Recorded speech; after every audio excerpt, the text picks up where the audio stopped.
alive. High road roaring every night. Spotlight on Spurs, feel the fight. Spotlight on Spurs, hearts ablaze through the cheers and cloudy days. From the lane to glory's flight. Spotlight on Spurs, shine so bright.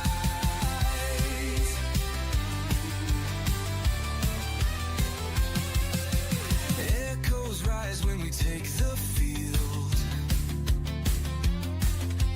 This is passion, nothing concealed. Through the tackles, joy ignites. Spotlight on Spurs, burning lights. Feel the tempo, sweet and wild. London's warriors never mild. Every challenge we endure. Spotlight on Spurs, loud and pure. What's up, guys? Luke here from Spotlight on Spurs, and Spurs, just always something going on. We was all brewing, we was all ready. It's a new era, it's a new manager. We've got players coming back from injury. Everything's going to be positive, and then Spurs, typical announcement comes out. Kudos, updates on him, absolutely madness. But hey, this is Tottenham Hotspur. 3 weeks we thought was going to be relatively calm. New managers, new injuries, even when there's no games. But what an incredible panel we've got to join us tonight. First up, Chris. Once again, he's turned up. We're talking Spurs every single week and saying virtually the same stuff. Hopefully next week we'll be talking about something slightly different. But Chris, how are you doing, my man? Evening, Luke. Evening, all. Yep, all good, mate. All good. As I say, nice week of there was no Spurs game. All good. Everything was looking hunky-dory. And then this afternoon, they drop a big one on us and then it gives us more to talk about. But it's just another setback, I think, and not a positive outcome for Spurs. So I don't know, mate. It's just keeps us all talking, I suppose, and keeps everyone involved with Spurs. Yeah, there's always stuff going on.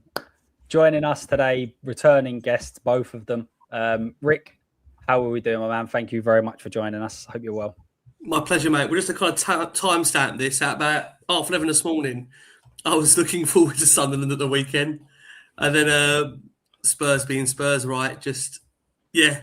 I mean, they just do what they do, don't they, Tottenham? It's unbelievable, really. You know, even when you somehow find that bit of hope inside you, even that manages to go instantly. So, look, Sunderland was always going to be a tough game anyway, regardless of the Kudus injury, which I know we'll come on to, but it looks like it's going to be a tougher game now as well.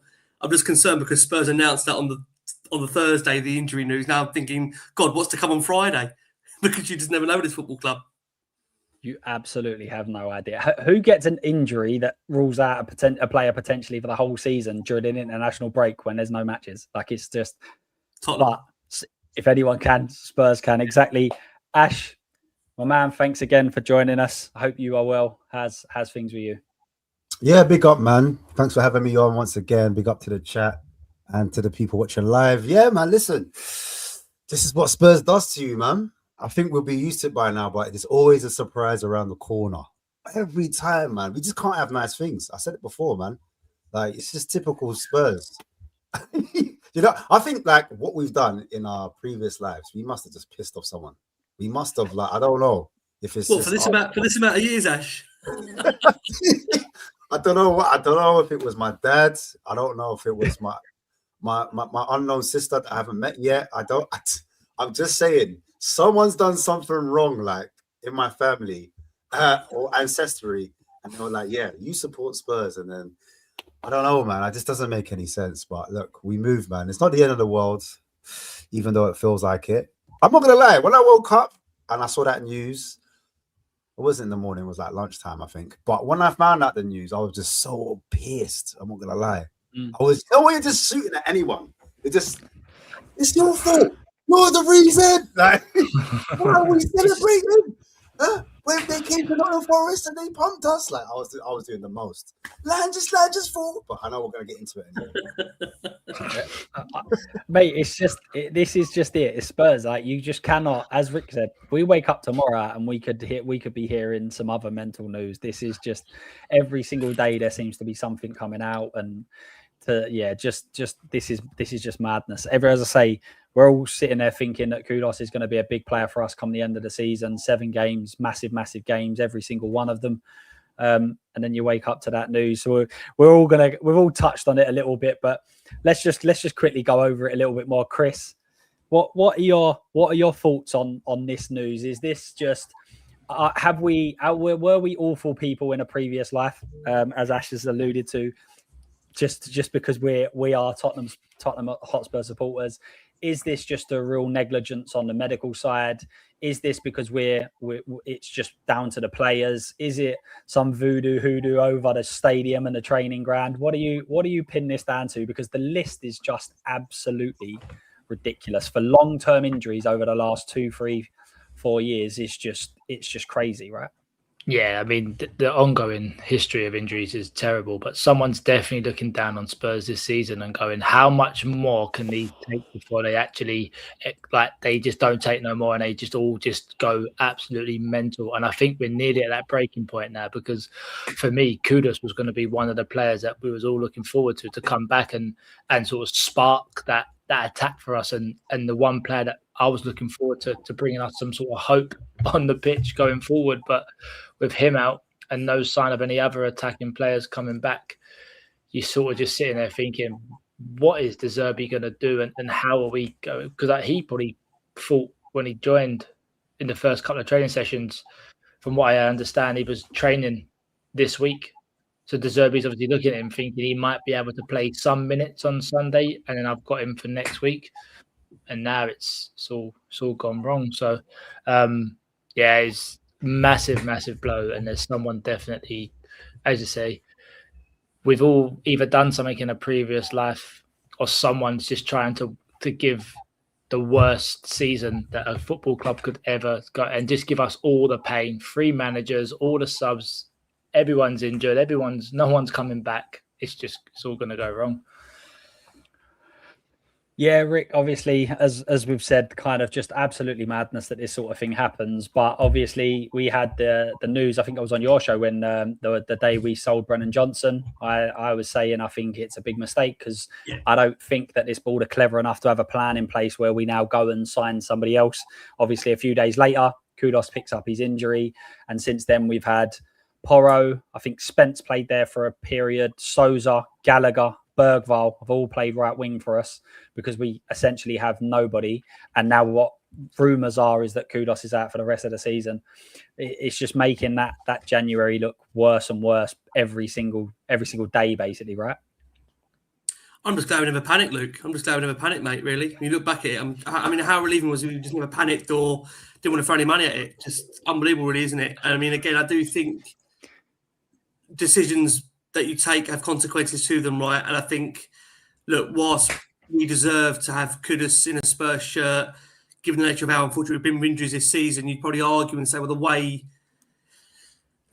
Lange, Vinay, the board have treated the football club and the way it's been neglected, maybe this again is a self-serving point to that if you do not invest in your football club at a time when it was required, you're going to be punished. And again, this is another damning indictment of the way we've been left to deal with yet another injury crisis. I think the concern is, and I'm sure Ash will touch on it as well, is that there is something really concerning and peculiar with not just the amount of injuries that we've got, but how they come about.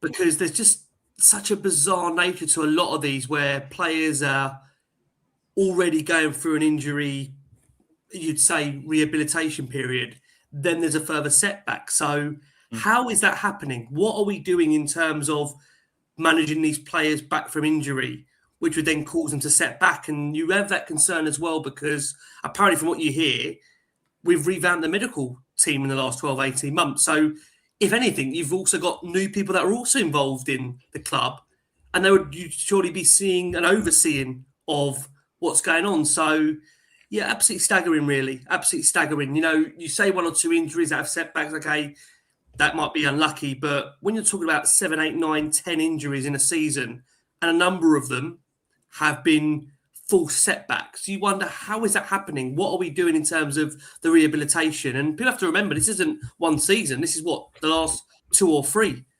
So we can definitely look at the board in terms of the negligence to not bring in, as you've said, Luke, on Last One of Spurs, about a replacement for Brennan Johnson. But there needs to be a separate conversation going on about how we are dealing with the returning players, their rehabilitation, and quite what is happening behind the scenes, because I don't know any other football club that have got this going on like Tottenham have. Yeah, I see a stat on X. I'm not sure how accurate this is, but if we carry on the same trend as previous games, we're going to get to the end of the season and it's going to be the most amount of, I can't remember if it was days lost or games missed by players in the first team. It's going to be the highest ever recorded in, I think it was about 12, 13 years. And I mean, it's not a massive surprise to Spurs fans, but as you said, this isn't like, this has come at a time where it's never happened before and it's just a one-off. This is actual continued, and some of these players were even out last year and still out now, which is just absolutely mad. Ash, what do you make of this whole situation, as Rick's touched on there? Like, to have a player come back and almost what you would think is stepping up. Chris is right. The reports are is that he was training and everything else, and before he's even made the step up to actually play in a game, he's already failing elsewhere. Surely this has to do with the whole rehabilitation, how we're getting players fit and prep, because this is just happening time and time again, right? It's funny because, like, my boy, man, the Ghanaian Pele, the Ghanaian Maradona had to be injured. And it's just like, it's a massive blow. But I look at Real Madrid.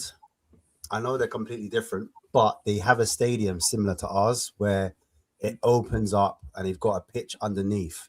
And I was watching a documentary, a YouTube kind of video, and they were saying the normal pitches have an extra layer of turf and it's a little bit deeper. So when people run in it, it sinks a bit deeper. And that can affect injuries, because I think Jude Bellingham had an injury, Rodrigo had an injury, Vinicius had an injury, and there was a few more other players that I can't remember off the top of my head at Real Madrid that have had a similar issue. And it was around like knee issues like ACLs and meniscus, etc., those hamstrings and like muscle injuries as well. They were picking up similar things to us. So I was just wondering if it was something to do with that. And even because it wasn't picked up by our team and it was misdiagnosed, exact same thing happened with Rodrigo. They said they tried to bring him back early and then they misdiagnosed him, just like Kudos. And I think the same thing happened to Vinicius Jr. as well. They misdiagnosed him as well. So I don't know if it's something to do with these new pitches, the technology, or the training grounds, if it's slightly different, because it's not just affecting one player, it's affecting quite a few of our players. And it seems to be similar-ish injuries. I know we've had a few unlucky things, though. Like when Mwani's got boxed in the mouth. Imagine, never been injured, never been injured in his career, comes here and it's some kind of complication, you know what I'm saying? And then I think there's other players like Conor Gallagher, I think he picked up some type of something. Like every player that we're associated that's never been injured somehow comes to Spurs and then, they pick up something. So it's just crazy. But just moving on to the whole Lange thing, like, to me, that is crazy, because he said the injured players, they're coming back, Don't worry, no stress, no making no rash decisions on purchases, because we're not trying to do this, point where we're bringing in players for short term. We need to bring players in for the long term. And obviously, that ultimately backfired. Because remember, I went to the protest. I remember seeing Ricky there, and he looked around, and I saw his face, man. I felt like, when you're the kid at Christmas, they open their present and it's not like the PlayStation or, the Xbox they wanted that they asked for. That's what Ricky looked like. I felt so bad. And I was like, I blame me for not bringing more people. I should have just grabbed my friends and say, listen, we're getting to the protest no matter what. But it was the whole Conor Gallagher announcement that threw everyone. Oh, yeah, we're going to. And that was because they were like, panicking that the fans were getting momentum and people were going to come and protest against the board. And all of a sudden. But the wickedest thing is, You look at Bournemouth, they got Rayan. We were looking at Rayan. We're looking at him. So when they got rid of Johnson, I was like, all right, obviously they've got a player lined up. All right, cool. Someone's obviously said this player, South American, you know, I can't remember the team he come from. Black and white strip at West, I remember. But the fact is, he's a young kid, he's up and coming.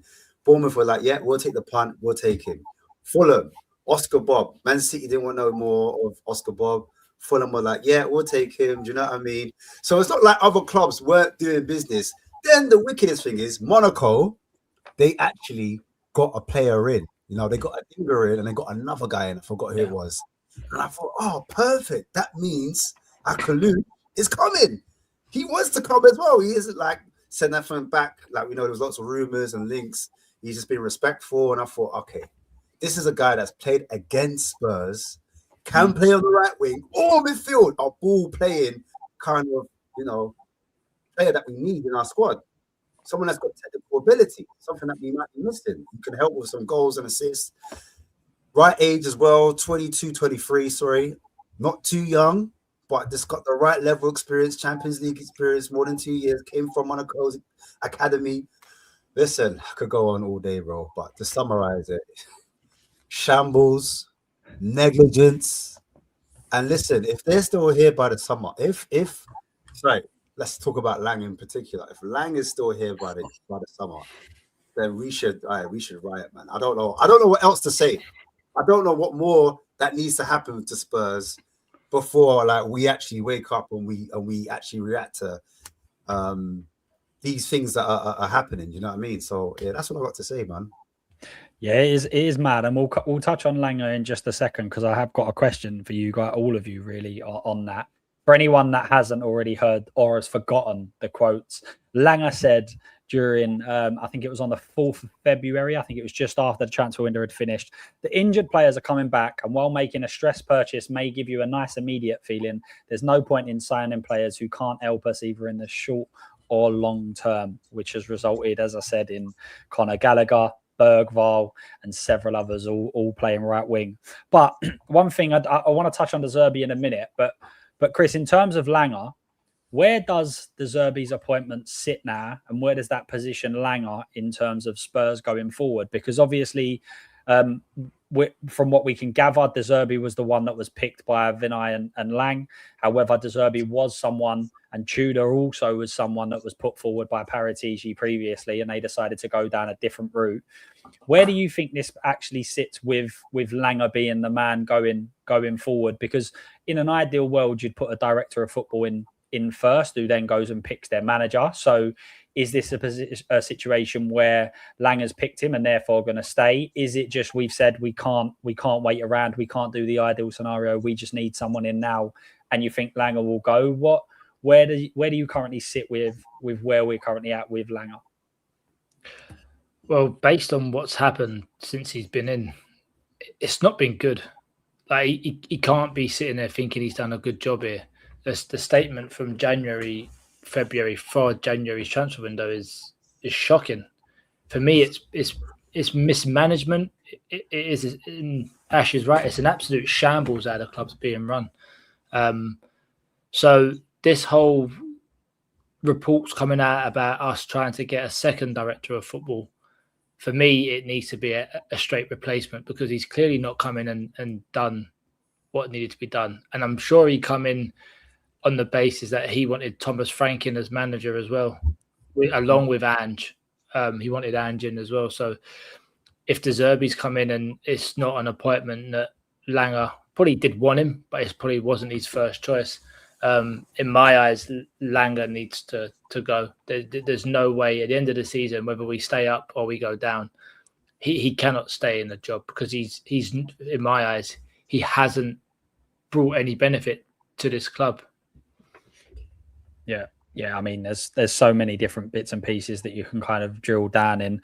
But Rick, where do you think this move to bring De Zerbi in, where does that position Lange? Is he the guy that brought him in? As I said, is he the guy that we're gonna stick with? I know us fans are saying there's absolutely no way that he can stay, but is that move making his position stronger or weaker? Because we obviously all thought Frank goes, he sort of goes. obviously that hasn't happened. And there was even reports coming out that the new director of football, or the person that might be coming in, it is to work alongside Lange. So where do you think this move has positioned him?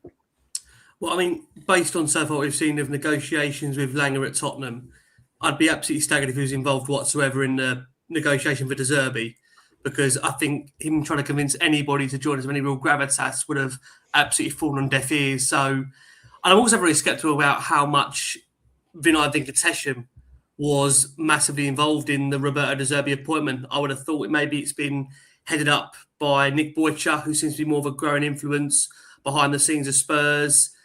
Viv Lewis, it depends how much you believe or want to believe how involved she is in terms of the model with regards to the Lewis family. But I think with regards to Lange, I think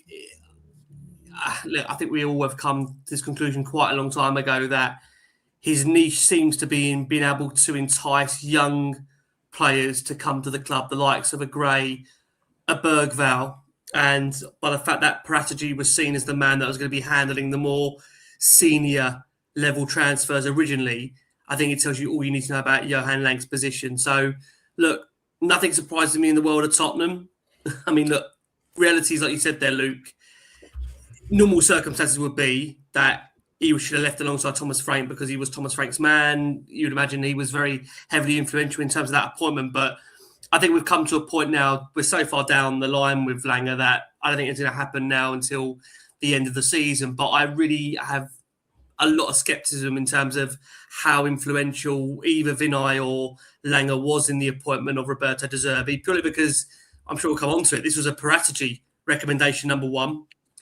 And number two, I think given the situation Spurs find themselves in terms of league position, I would imagine that it's been dealt with above those guys, with Nick Boycha, the Lewis family, going to De Zerbi's camp directly and just throwing enough money at him to make him take this, if I'm going to be honest with you. And it's mad, isn't it? Because I think this is probably one of your first shows done since we've appointed the manager. And once again, this headline news is not about the man that's taken us over. It's about another injury, which kind of tells you all you need to know. But yeah, Lange's position is untenable. I mean, it's been untenable for quite a significant amount of time. So I can't see a world in which he is at Tottenham next season. But then, Luke, if you ask me, mate, to predict anything around Tottenham, you know, mate, nothing would surprise me. So, yeah, would surprise if Johan Lange was manager next season with Tottenham. I wouldn't be so surprised given the nature of Tottenham as a football club right at the moment. Yeah, no, I completely agree. If they gave him the job full time just on his own, it wouldn't really surprise me at all. Big up Robbie. As Aston Villa felt Lange was the wrong man, why on earth do we think Lange is suitable for us? Ash, I know you've kind of touched on your thoughts on Lange, and I think most Spurs fans, if not all, kind of echo those thoughts. But do you think that, as Rick suggested, did Lange have anything to do with this? Is he just sitting on a job until the summer, until they appoint someone that hopefully comes in and takes his position? Where do you think it will be? Not where do you think, but not what you would do. What do you think Spurs will do? Look, this is an uninformed opinion with 100% bias. I'll be real. And I reckon Paratici was already looking at De Zerbi as one of the manager positions that he was looking for. So obviously we know, well, there was rumors about Tudor that Paratici wanted him, but I wouldn't be surprised if he wanted Paratici as well. Both being Italian, both having those links there. So we would have seen a lot of him. Do you know what I mean? So I'm not giving anything to Lange. I mean, he was obviously wanted Frank in. I know he worked with Frank at Bromby, so there's ties there.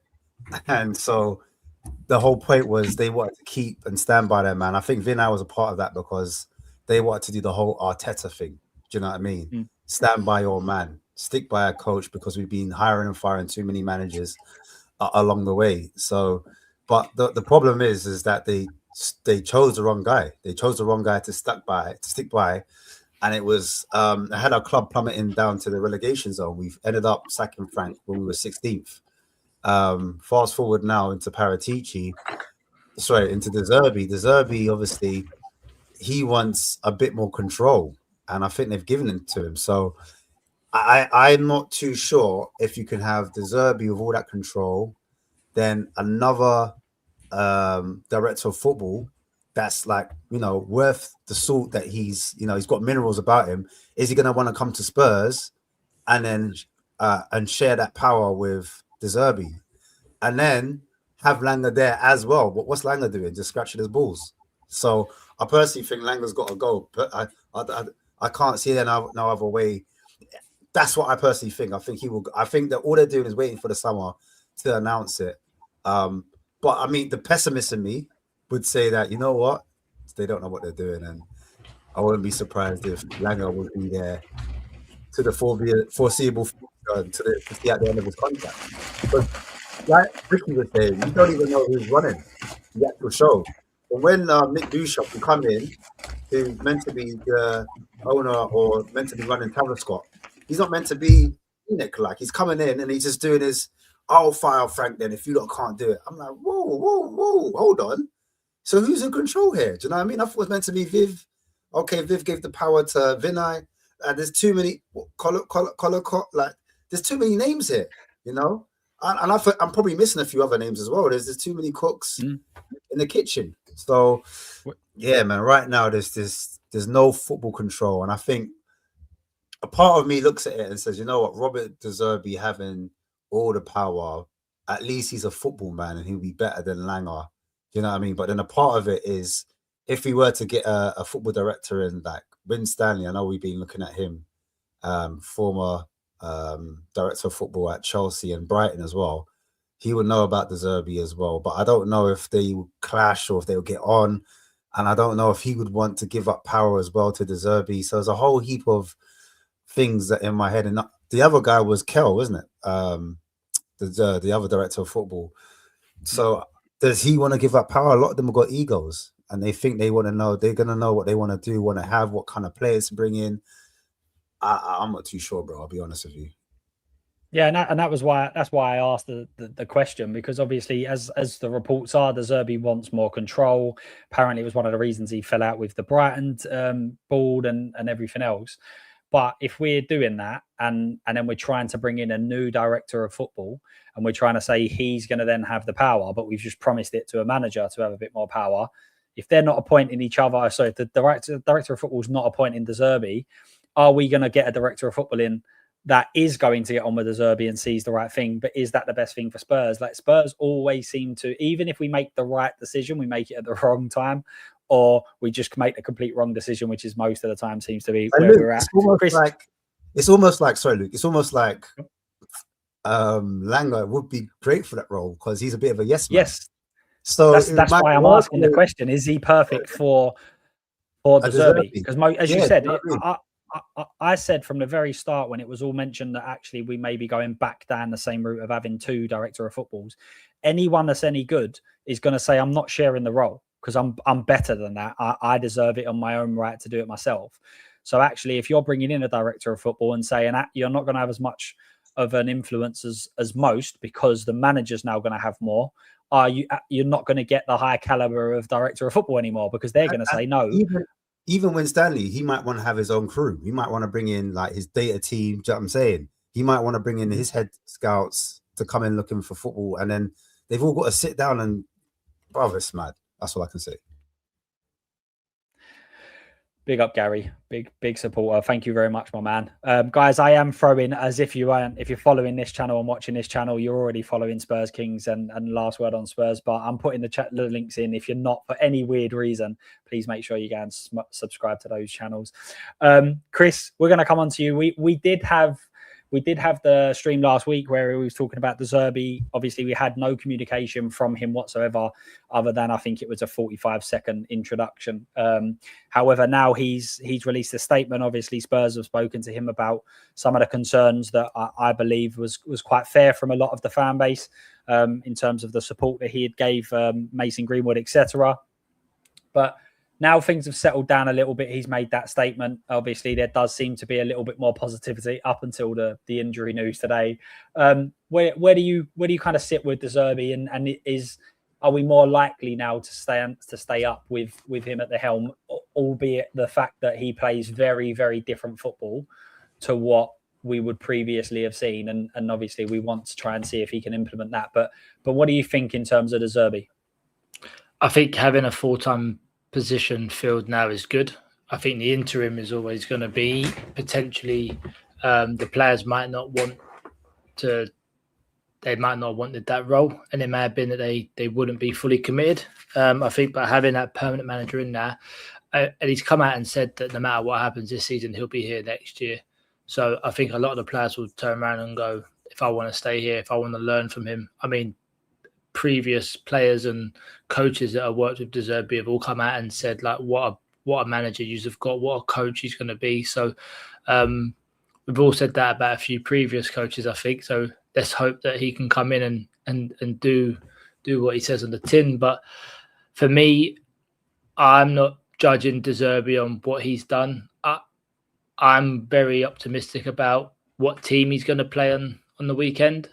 He's starting lineup, and if the players turn up and fight and play like we see him do against Liverpool and against Atletico Madrid in the second leg, I don't think he's got enough time to implement the way he's going to want to play. I think that'll be more for next season, and that'll be him after the World Cup, getting his squad ready and then working on these tactics and enforcing that way. I'm hoping that he looks at the group of players that he's got and figures out where we're strong and where we're weak, and tries to make sure that when we go into every game, we just try and play to our strengths and just hope that gets us through. But it's hard to judge him, I think, because of the situation. I think if it was January and he had more games and more time, then maybe I'd like to see him implement his way of football and you'd be more optimistic. With 7 games to go, I just feel like he's going to come in, shake them up and go, this is how we're playing. Let's just get over the line, and then we'll focus on that, the sort of long-term thing next season. Because if we go down, again, it's going to be a massive rebuild, and I reckon half the players, if not all of them, that are in the starting 11 won't be here next year. Yeah, Rick, I know we've obviously discussed it already, but in terms of now, as I said, the statement that he's made, he's kind of come out. There has been several different podcasts, including you guys over at Last Word on Spurs, mentioning the fact that this was a statement that was probably needed to be made at some stage, or it needed to be addressed in some way, and Spurs have opted to kind of get ahead of it. Obviously, the press conference, his first one, will be tomorrow, but they've obviously got ahead of it already and made that statement. The rumours were that this was all part of the interview stage. It was all mentioned how they were going to look at this as an option and what they were going to do around it. But just in terms of De Zerbi now and dust has settled a little bit, what are your feelings around him? And are you more hopeful now that we would stay up? As I think we both agreed that if Tudor stayed in charge, we was probably destined to go down. Yeah, I mean, I'll be honest with you, I think you were on the show with Luke, the Forest one. I mean, I was convinced after we left that stadium that we were down. I mean, we were together actually before it, weren't we? We were good spirits. When you were waiting 3 hours to get a pint. And then you left me that one. Yeah. And I left you. I went to the stadium. I mean, I was convinced after that Forest game we were down. I mean, that was quite a difficult pod to do later that evening, of course. And then De Zerbi comes in. I do think on De Zerbi, just to be very, very clear, I totally understand people's concerns around what has been around the appointment itself, the controversy around it. I get it. Obviously, it's been addressed now, and we have got such a dogfight on our hands now with the final 7 remaining games. I do hope fans can get behind the manager. And look, up until that injury news today, I was in quite an optimistic spirit about Sunderland and how we tackle the game. And I agree with what Chris said there about the brand of football. I am concerned because time isn't on his side, which means that I don't think it's going to be easy to instill how he would like his teams to play, which then means that really you're hoping he's going to find a way based on the present players he's got available to win. And my concern is, again, I was hoping Kudus would give us a real good outlet on that right-hand side, and him not being there is a massive concern. He wouldn't be match fit anyway, but just having him in the squad as an option would, I think, given us all a lift. So in terms of the appointment, I'm happy with the appointment. I think when you look at the overall selection of managers that were being linked to the club, and I mean, with all due respect, from Harry Redknapp, bless him, in his 80s now, to Ryan Mason returning, I think we have to say that based on the CV alone in terms of ability, calibre, aura of manager, I think De Zerbi ticks all those boxes. I just do. I'm not worried about the next 5 years. I think that's irrelevant. I don't even want to look at the contract length. It's completely irrelevant because we're over a barrel anyway. You know, it was a case of we had to give him whatever he wanted to get him here, and that's what we've done. And if he keeps us up, he's done his job. I couldn't really care less about what the next 5 years down the line looks like. All I care about is these 7 remaining games and staying in the league. But to answer your question, up until 11:30 today, or whenever it was that news broke about Kudus, I felt optimistic that we'd somehow find our way out of it. But I never want to speak for all Spurs fans or any Spurs fans, but let me watch the first 10 minutes at Sunderland, and I feel I can give you an answer very quickly in terms of what it's going to look like. I think the selection is so key. I think we'll know very quickly, based on the selection he gives us, what our vibe is on that. And that sounds crazy as a fan to just say, well, how can you judge in 10 minutes? It's Tottenham. We all know Tottenham. We know the players, what they can do, hopefully. And look, I'm not getting away from the fact that we've got or assembled a squad that does need significant investment come the summer. It's nowhere near what it should be. But there are players that I think being played in their right position with a bit of confidence, we can hopefully get results. But it's going to be tough, Luke. I think, mate, I'll be honest here. I think I've said this before. I think it's going to go right to the wire. I think it's going to go to the final day. And that really worries me that it could go down to that Everton game. But I genuinely think now, when you look at the fact Kudus being out for the season, who would have been such a good outlet for us on the right-hand side, not having him available, I think we're going to be really, really stretched on options. And that concerns me because Sunderland have just come off the back of a Derby win themselves. The fans will be full of confidence. I want to give them a lot of love on the back of that massive Derby win. And we're going to go there and we're going to have to need to find a win somehow, given the lack of options that we've got at the moment. Yeah, it's a bit of a crazy run, right? And obviously, De Zerbi has a very particular sort of, well, not a particular style, but what he wants teams to do and what he wants his teams to do are very similar, regardless of where he's been. Sometimes he has played a back three. I think recently he's reverted more to the back three. But Ash, we seem to have reverted from a Ange Postecoglou system, which I think most people will agree was probably too far away on that attacking line. We needed to rein it back in, and we went from one spectrum right away to the other and bringing Thomas Frank in. Tudor was a very small step up, but De Zerbi's another massive leap going the other way again. In terms of like Postecoglou's system, we have had some of these players. I'm thinking mainly the back four, obviously used to playing with it, but the midfielder, you had Bentancur in there. Obviously, he's not around. Archie Gray, Palini, how suited are they? Gray didn't obviously play many midfield options. I think midfield is quite big for De Zerbi, and we're not sure whether we've got the players in there. In terms of De Zerbi, how do you feel about him? And in terms of the first few games, can you see us having a De Zerbi system, or do you think he's going to kind of say, no, I'm just going to have to try and tinker what they've been doing, add my own little bits into it, but not go full hog the other way, because otherwise we're just going to be a bit in kind of no-go zone, really? Well, he actually alluded to it in his first kind of wasn't a press conference, but his club announcement when he spoke to the club, and he was talking about he doesn't really have time to bed in so much what his tactics are, and he recognizes the situation we're in. So in terms of philosophy, I think he wants to motivate and encourage and raise the mentality of the players, because I think that's something that's happened where a lot of their belief has dropped. I remember like Mickey van der Ven speaking at a press conference with Tudor beside him, and he was like, it's just so unfortunate. We just keep losing games. No matter what we do, we just keep losing it. And I almost felt like they were feeling sorry for themselves. And for me, the biggest problem with Spurs when we actually are on a pitch is we don't retain possession very well to sustain an attack. And I think that comes down to some of those passes were loose.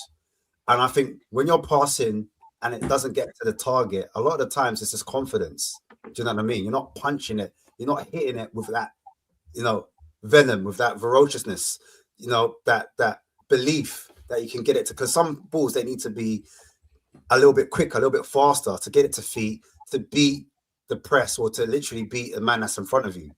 If you pass it too tame, or if you're not confident, you're not quite sure it's going to go there, then it's going to go for a throw in, and then all of a sudden the other team have the ball, we can't contain and we can't sustain, an attack on the other team. That's what it was for me. And even like there was a few players that still had the belief, like Archie Gray, you can see it. That's why everyone was praising him, because he was running around and he was trying to do things. He was trying to make things happen. And Matisse Tell was the same. Like, he had a lot of energy. He was running around. Now, whether people rate those two characters is a different thing. But in terms of like them trying to make things happen, you couldn't really see that throughout the rest of the team. Now, whether people think, oh, you know, I rate Romero, I don't rate him, or he's doing things that he feels that he needs to do that he can affect for the whole team, for us to get up the pitch or for us to win the game. He's like literally taking the game by the scruff of the neck, and he's doing things. And we saw it against Nottingham Forest where he ran up halfway up the pitch, but then on the other side where people are upset is when he was walking back. And I think things like that, where Romero, for me, he was like the biggest character in that Spurs dressing room, and it wasn't necessarily Tudor. And I could say the same with Frank. When those two guys were in charge, I don't know if a lot of their teammates gave them that same respect. But I think with De Zerbi coming in now, everyone's looking at him thinking, rah, he's the man. He's going to be able to teach me something I don't know. And it's not like that they're unknown. I remember a lot of them were saying, oh, Frank talks about Arsenal too much. He wants to be like Arteta, because he was like so like obsessed of out of possession play.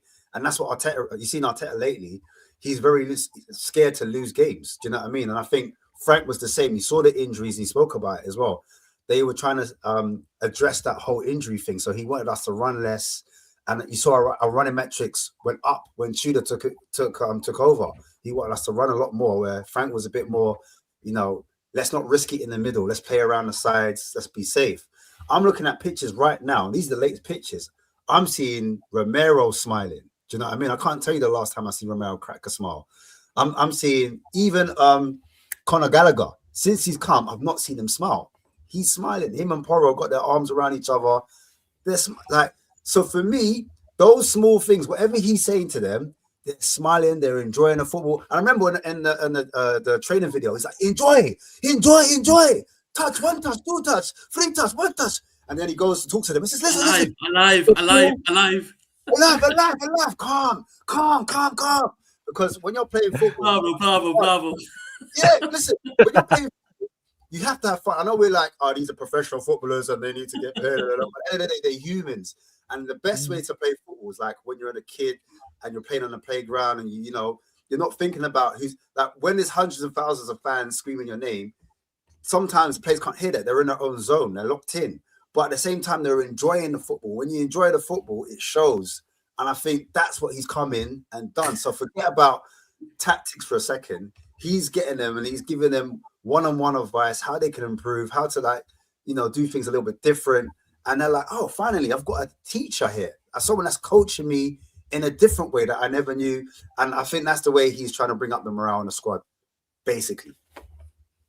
In my opinion. Yeah, I mean, but I think there's a lot of people that have said actually you can talk about all the different tactics in the world and how we should set up and the formations that should be used, but actually getting some feel-good factor, getting some sort of enjoyment, getting some sort of smiles and happiness and just actually enjoying playing football is a big key part of it. And I think it is underrated quite a lot of the time. It's something that we don't necessarily factor in. You always, if you lost it, it's based on tactics and everything else. But these players just look deflated and they look like every single time something goes against them, they're like, oh, here we go again. Very similar to the fans. It's actually, isn't it, mate? When's the last time we've enjoyed the football? The same as the players. Absolutely. It's been over 100 days. Yeah. I think it's about 110 days now, something like that. Yeah. And before, since we've won a Premier League game, which is just absolutely madness. Obviously, just quickly, we'll round off on De Zerbi. He's obviously had the announcement on terms of his staff. A lot of rumours about Sandro being part of it. Doesn't seem like that's going ahead at this moment in time. Things may change. But Chris, do you think that it's not a huge amount of coaches that have come in with him? Do you think that this is because it's almost like a mini exhibition until the end of the season, and then maybe we see the overhaul from maybe we get more of these coaches kind of coming in, because we're trying to just, although there's not been a lot of positives, you want to try to get some sort of contingency where the players know people that are coming in. You don't want a brand new set of staff. Do you think it's that, or do you think this is what we've got and we'll go into this next year with who we've got when all of the positions are decided? Oh, you're on mute. No, you're not on mute. You've disconnected your mic. There we go. I think it's interesting that Bruno has stayed on as his assistant, and he's also brought in his own assistant. So there's two, and that for me is quite key. But yeah, I think you're right. I think it's going to be a case of getting him what he needs for now, and then again, depending on what happens next season, you probably don't want to bring in 12 staff members. We end up getting relegated. He's got to lose half of them because we can't have them. So I think I think this season is going to be literally the last 7 games is going to be a case of, as you say, a little mini league. Let's win that, and then next season will be again the big. He'll bring in all the coaches. The players will leave. The players will come in, and we'll see a massive change in the whole setup. It'll be interesting to see what happens with the medical team and the scouting team when he's there, if he does want more control. Brick, what are your thoughts on him bringing in a relatively small team? Obviously, Spurs have been renowned for not allowing managers to bring in their own teams. Frank was the difference in that. We seemed to be waiting around. I remember there being a situation where we was almost waiting for the announcements, all because it was all pushed on one coach, whether he was coming or going or whether he was staying, etc. But what do you think? Do you think that we will see more come in if we stay up in the summer, or do you think that we're going to work with what we've got? Well, I mean, the fact that he's only got 2 out of the 7 that he's used to working with, which seems quite a low number, right? And I think there's one of the guys there, Maldera, who's been one of his long-term assistants that hasn't made the cut, if you want to call it that, in terms of the coaching staff that he's been allowed to have. I mean, look, we had Sandro on last week on Spurs only a week or so ago. It was very excited about the possibility of joining the coaching staff. Look, maybe again with that might be pushed to the summer. You just don't know. I think the difficulty is that, look, he's negotiating himself a ridiculous amount of money to come and join the club anyway. Was it 3rd highest paid manager in terms of the Premier League? And then I'm sure there'll be a lot of money on top of it. He keeps us in the division along with the 5-year contract. So I'd imagine the club have said to him that, look, we stay up in these next 7 games, then you'll have the opportunity in the summer to bring who you want in, because the reality is, my only concern with it being is that only having 2 of his 7 staff he would normally work with, I mean, you would imagine those other 5 are quite integral to what he'd want in terms of day-to-day. I mean, again, the manager's always the vocal point in terms of the one that oversees the players and obviously is the one that delivers the final message, but those other staff members are there normally playing an integral part in the makeup and the build-up of the coach. So I just hope it doesn't hinder him, right? I mean, I would hope, and again, with Tottenham, you never quite know this because it's Tottenham, but you would hope that we haven't harmed him anyway for now by not having those coaches available to him imminently from this moment onwards to work with the players. But, I mean, look, there's Stuart Lewis there, and this Dean Brill that's carrying on there behind the scenes for Tottenham. They've kept, obviously, Salter on, haven't they? I mean, again, that guy, he was there part of the Tudor, obviously, appointment and would have some kind of knowledge of the players that hopefully he can pass on to De Zerbi. It's a weird one because I think he actually worked at Brighton as well and was a coach at Brighton, but I don't think they were ever at any point crossing over between themselves. So it'd be intriguing. I mean, you just hope that he's got enough there to work with in terms of the staff and the resources to get the most out of the players. But I think Luke will probably come on to it. You know, really now about the manager can do so much right. It will come down to the players at the end of the day. You know, if we're going to get out of the position that we're in now with 7 games to go, it will be about the players as much as the manager now finding a way to win. And I think hopefully if we can, look, he was really excited at the prospect of having Kudus available and said he was going to hopefully, you know, have him as a main integral part. But the fact he's lost him, he's already realised what life is like at Tottenham in under a week. So maybe it can build some kind of siege mentality there to say, look, us against the world, and try and hopefully block out any external noise to rally the troops, because from what you're hearing behind the scenes, there's been rave reviews of the first few days in training. Where have we ever heard that before about a new Never heard that one. Glowing numerous reports about how much they're enjoying life under De Zerbi. He's individually making every player better and not force them into a certain system. So, yeah, it feels like a massive weekend. I think if we can go to Sunderland now and get anything, then I think that would set something as a benchmark, because I just go to Sunderland and get beat. I think on the back of having like 3 weeks off, I think it's a weird one. You almost enjoyed not having Tottenham around, but at the same time, you're then kind of going through this kind of feeling of, well, I'm missing the games as well, perversely. So it's a really weird one to kind of put your finger on as to how you're feeling about the team. But we need to see a result, don't we? We need to see something that's going to give us confidence for then what will be the remaining 6 games of the season. And the game's running out, Luke. I mean, the game's running out. That's the key now. We know be able to afford any kind of mistakes.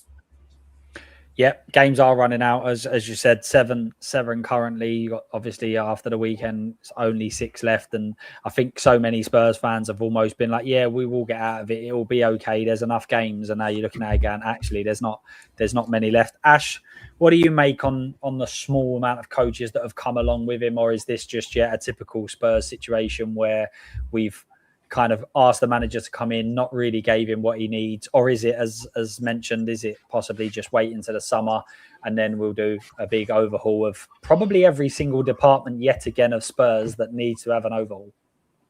Yeah, I think it's the latter. I think what you need now is to keep some of the staff that do have some of the players' ears. Apparently, Salto is good with the players, and he was brought in for that reason, to kind of balance out what Tudor was meant to be the bad guy and Salto was meant to be one of the good ones. And so from what I was reading, there was respect, not just at Tottenham, but at I think it was Chelsea and Brighton where he was before, with players, and was well respected within the game. And then a lot of the other stuff that we kept on, I'm glad that we kept the set piece coach on, because that's something that's big in this game, in these games. That could be the difference. And I thought out of all the coaches that were around, I remember when we didn't have a set piece coach under Ange, everyone was complaining. So the more specialist roles we have, in my opinion, the better. And we're adding on top as well to bring in some of De Zerbi's coaches. So we've got more than enough coaches, in my opinion. I know I do have the same concerns as Ricky. I would prefer if it was De Zerbi's coaches all coming in all at once. But having De Zerbi's voice in, giving in new information, and the fact that he said he doesn't like the ball in the air, like that was one of the quotes that came out. Wasn't necessarily just recently, but it was a quote that's come out and it's been circulating around, that he likes the ball on the deck. He likes the, and I think a lot of the players that were brought in, they were brought in for that type of system, that style of play. And so hearing that, like, we're not lining up to do long throws anymore. Do you know what I'm saying? We're not just doing set piece drills and standing around. These are things that are going to help galvanize, I think, that small bunch. We haven't got a lot of time, but we need something where, in my opinion, we need something right now to lift us. And like I said before, I'm looking at some of these players' reactions, and I believe some people will say, "Oh, look, it's just the way they're editing and the way they're throwing up pictures. It's gonna go buy into the hype, whatever."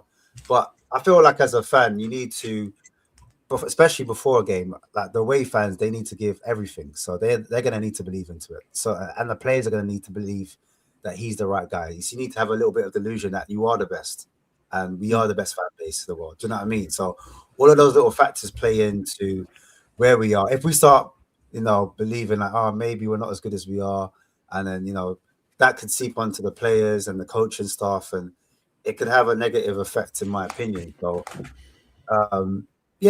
that's where I stand with it. In terms of the coaches, we're not always going to get all the coaches all at once, because it just might not be viable. It might not be viable. If it's last 7 games of the season, these coaches that De Zerbi might want to bring in, they might be elsewhere. Do you know what I mean? And it is a lot of, like we said, financials and little things that we might not know about that may be stopping them from coming all over at the same time. But if he keeps us up, I'm pretty sure those coaches that are here now, some of them will be moved on, and some of the Zerbi people come in. If we're led to believe that he has full control, then I would imagine he would want his coaches here. Do you know what I'm saying?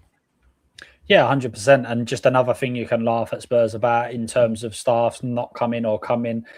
Tudor's assistant still never even put foot in the Tottenham Hotspur ground and see him because he didn't get his work permit. It didn't all get ratified, and he ended up being employed and sacked before it even started the actual job, which is just another reason why we talk about Spurs being a bit of a laughing stock, right? A serious club would have made sure they had all of this sorted out. And as you said, maybe there's one of the reasons, or there's a few reasons why more staff haven't come in.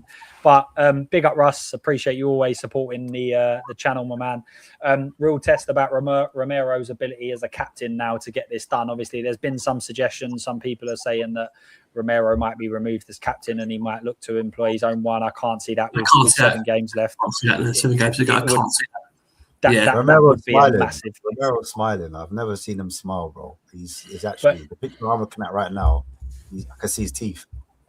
This is This this is more like an open question for anyone, really. But is there any players in this squad, for both positive and negative, that are going to fill this De Zerbi appointment massively in terms of, is it going to take their game to another level, or is there a player, for instance, that started every game that we think under a De Zerbi in these sort of system, he isn't going to have a future at Spurs? Is there anyone that kind of springs to mind? Kudos is one that was mentioned. Obviously, I think Bergvall, Luke. I think Bergvall's game under De Zerbi will hopefully go up and have a notch. Mm-hmm. I think we saw Bergvall season before last looking quite a phenomenal player. Yeah. I mean, under Ange, I think he got that player of the season. Look, not everyone was great during the final season under Ange. Just be honest about it because of our domestic form, but I think Bergvall will hopefully really improve under him. Look, he frustrates the life out of me at times, but Matisse tells one to keep an eye on, because you look what he did with Matoma, for example, as a winger. Yeah. I mean, is there an opportunity there where he tries to develop the finishing ability of Tell? If he does, then hopefully we've got a player there. Gray's another one. It's a lot of the younger players, isn't it, really? Mawani, if you can get a tune out of Mawani in these final 7 games, that would be great. I mean, you would hope he's made some kind of an impact in this last week or so, right, from what you hear, the noises coming out of the football club. And I think that's the most important thing, isn't it, now? We can think about and dream about long term, but if you can just inject that word confidence to some of these players for the final 7, then that's all you ask for. But I'd say those are the main ones for me. You might come on to it, but I think the goalkeeping situation is going to be fascinating this weekend. It's going to be fascinating because obviously with Cario, it feels like, unless it's a miracle, I don't think he'll be involved at all whatsoever in the squad for the Sunderland game. And therefore, it means it might be redemption for Kinski. And how does he deal with overcoming that 17-minute nightmare he had, obviously, at Atleti, and the way De Zerbi will have that chat with him, because obviously De Zerbi likes his goalkeepers to play out with the ball. I just wonder, does he abandon that and go for more Route 1 approach? It's going to be fascinating. I think, again, there's a lot of different interpretations as to how to work under De Zerbi, because Kinski's got the opportunity to make himself a real hero in these final 7 games. I think it seems very much clear that Spurs are looking for a genuine number 1 come the summer. Vicario links getting stronger, he wants to leave, and I'll be stunned if we're not looking for 2 goalkeepers. I'll be honest with you. I think Kinski will probably leave as well. So, you're looking at potentially a whole new goalkeeping unit come the summer, because Austin there has really been a third choice for quite a long time. I don't think I don't think he'll risk Austin. I don't know what you guys think about Austin, whether he'd risk him in this kind of game. I think he'll probably give it to Kinski, but again, the guy's low on confidence. So that's going to be a fundamental decision for Sunday in terms of what he does. And I imagine he probably goes with Kinski. Yeah, Ash, what do you think?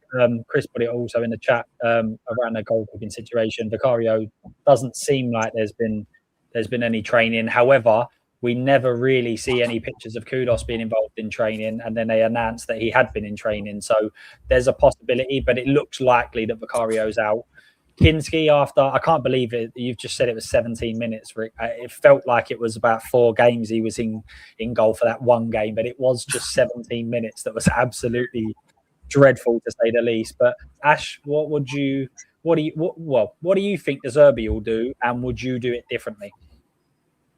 Talking about the goalkeeper situation, I think with Kinski, 17 minutes, I think they'll be able to talk to him and say, look, it happens. Peter Schmeichel apparently messaged him or DM'd him and said, look, of the way Tudor handled that, I thought was appalling, and he apologized on his behalf and gave him like a little pep talk, and then Conor Gallagher, I think Paulinho, or I can't remember the other player that came. They comforted him, put an arm around him, and said, you know, like these things happen. So, and I think a lot of these footballers, they have like counselors and they've got psychologists that they speak to afterwards as well. Who knows what Tudor said to him afterwards, because we're not privy to see what happens behind the scenes. But Tudor's gone now, and you've got a new manager, and I think it's a clean slate for everyone. So everyone's going to want to, in my opinion, try to get on his good side, try to impress him. Fans think what they think about Kingsley. They might not think he's good enough. Austin, again, we haven't seen too much of. But apparently we brought Kingsley in, from what I remember, was because he was one that could play out from the back. He had really good feet at the time. I remember we got rid of Fraser Forster at the time, and he was deemed to be surplus to requirement. For me, I think because of the hernia situation and the recovery, Vicario's going to miss the first game, and Kingsley will start in goal. And so he's got to show. Basically, it's his time to shine. He's got to show if he is to stay here, he's got to show the manager why he shouldn't sell him in the summer. Do you know what I mean? I personally think it'll be a mix and match. I know De Zerbi's saying, you know, forget tactics, forget all of that, but it's just in him. Do you know what I mean? He's so passionate about football. You can tell him. He lives, he eats and breathes football. And I said, I don't feel like this is a job. Like, we shouldn't see this as a job, because when I go to relax, I watch football. I watch football from all around the world, all around Europe. Before I came here, I was watching Spurs. I was watching them. I saw them. And so I can tell, they said, I can't remember who it was. They were like, they sat down in a restaurant with De Zerbi for the first time. And it was meant to be like a casual talk, but he couldn't stop himself by getting a shaker, like a salt and pepper shaker, and position him like a tactics board to explain his situation. And I remember when it was Lewis Dunk. And by the way, Lewis Dunk had the most passes made by any defender when De Zerbi took over him. And I know we don't have as much time, but with that being said, when Brighton lost their first 5 games, De Zerbi couldn't speak English that well. He had a translator. And I think some of the messaging to some of the players might have been crossed. The actual language barrier might have been an issue if he's trying to get his point across the players. So some of the things and some of the tactics were lost in translation. Now he's had a whole, 2 seasons in the Premier League. He had 2 games a week, a little bit different to Frank. Frank never had 2 games to manage before. It was the first time he was walking into that. Frank heavily leaned on his coaching team. I don't think De Zerbi lent as hard on his coaching team from all the interviews I'm hearing from, like, even Sandro, who's twerking for us, like saying he wanted to be, part of the coaching staff. Obviously, he missed out on it. He's a bit sad, but then I saw him in a video, like Gene everyone up, like he was still in the building. He was still excited that De Zerbi was here. That's his guy. Yeah. So like all those people that are around him, and you got to remember as well, there's players like Sandro, and players like Prince Boateng Jr. They played under Harry Redknapp. Yeah. They played under AVB. Do you know what I'm saying? And some of these coaches and managers, a lot of Spurs fans have them in high regard and wanted them back to take over in this kind of run. So from when these players that have been, they said, this is the best coach I've ever worked under, I think that speaks volumes. But to go back to your point, I just personally think it will be a mixed match. There'll be times where he might stick to his tactics, and there might be times where he's not seeing this working and he might abandon it, and he'll be like, go long to the keepers, go long. And then it'll be a mixed match. As long as we can play in their half, I think under Tudor, from what I remember, our possession stats, they weren't that low. Do you know what I mean? There was times when we did have a lot of the ball. So I think in terms of possession, we will have a lot of the ball against Sunderland if we're talking about that game specific, because De Zerbi did say specifically he wants to take one game at a time. He doesn't want to focus on other things. He wants to focus on the Sunderland game, and then we could talk about the Brighton and the homecoming. So I think he's really wants to get that over to the players, and he wants them to manage that situation first. He's going to learn a lot about who's ready and who's up for the fight underneath him, who can play the style of football that he wants, who's got the confidence, because if they score a goal, are their heads going to drop? You know what I'm saying? Or their back is going to fall out. So these are the type of things that he's going to learn on the job. So, yeah, man, I think he's going to be I also heard someone say, I can't remember, it was earlier this week, saying that actually when a new manager comes in at the start of pre-season, very early before players are back, they have a long period where they can kind of get to know what the players are about. But this is going to be him having a mini pre-season before pre-season, but also in competitive games as well. So I am going to come to Danny's comment. I am going to ask you, Ash, but for me, I have a feeling that Thomas Frank would have been using an Arsenal Cup and probably a cup with maybe Mikel Arteta's head on, because they're the ones that he seems to be so focused on. But what do you think Thomas Frank would have been using, Ash, instead of his salt and pepper shakers? Oh, that's a good question.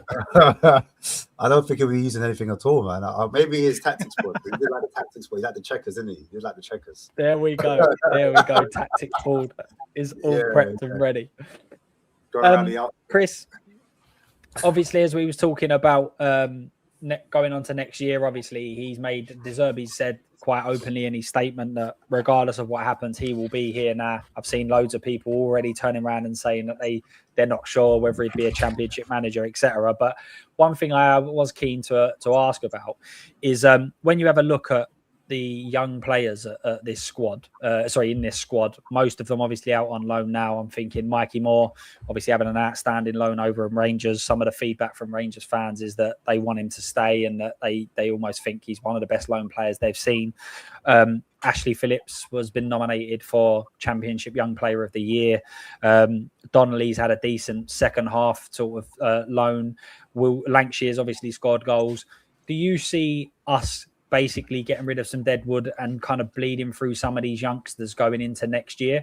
Or do you think that De Zerbi needs to get in some real top quality players? Because at the moment, this squad's really sort of lacking. Where do you see some of these young players, Chris? Are we going to keep them around the squad? I think you're right. I think we need to get some quality in that's good and ready now, because we need to improve on this season. And we've all been saying we need a squad. We can't just have 11 players and then have a load of youngsters. We need to have, I reckon, 15, 16 as a minimum of a squad of players who, if you take one out, the next one steps straight in and there's no drop in player quality or tactical changes required.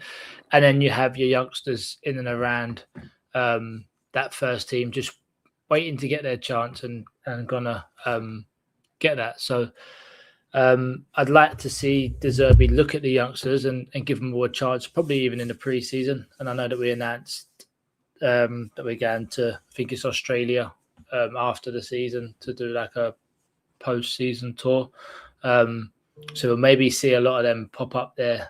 But we definitely need to offload some players and bring in some good quality as well. Yeah. Ricky, what do you think? Can you see any of these players becoming part of the squad because of the good loans that they've had?